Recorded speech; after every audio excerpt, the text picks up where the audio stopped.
When you order a replacement Squawk and Talk board from me, you'll get this box, and I'll show you what's inside. Inside is the board itself, wrapped up.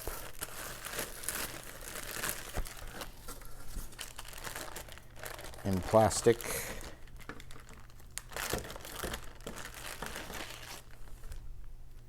Here's the board itself. It has the two mounting locations near the connectors on the bottom here and some standoffs to keep it from hitting the rails when you push the test button.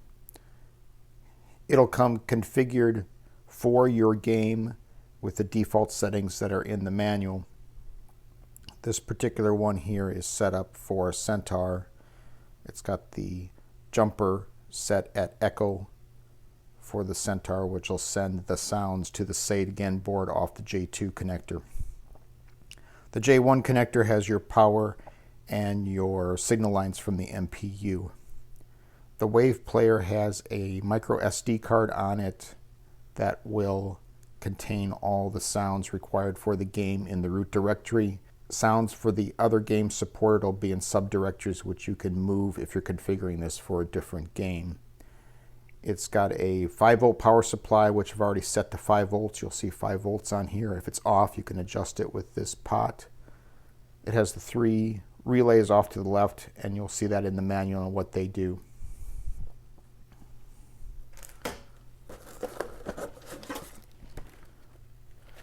It comes with a printed manual that's bound.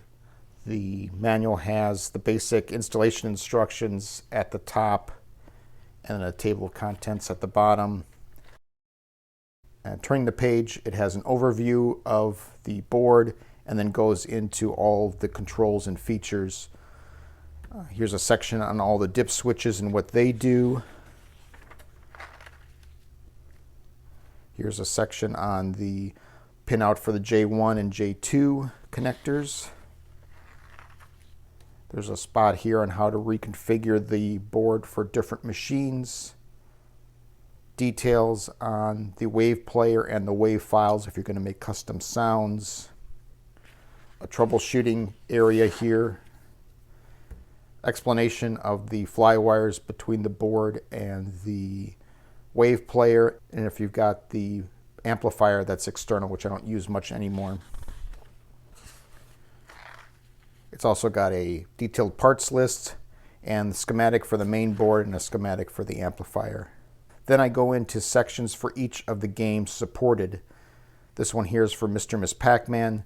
There is a recommended or default switch settings for the dip switches to get you to Mr. Miss Pac-Man.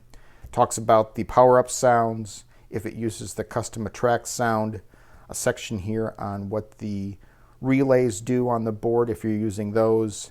And details on the sound files and the sound banks. Then I've got a list of all of the sound files for the game and the numbering of them for the sound banks if you're going to be making custom sounds. And I've got that for each of the games. Here's one for Electra, which talks about the Electra specific items. One for Flash Gordon, and so on for each of the games supported.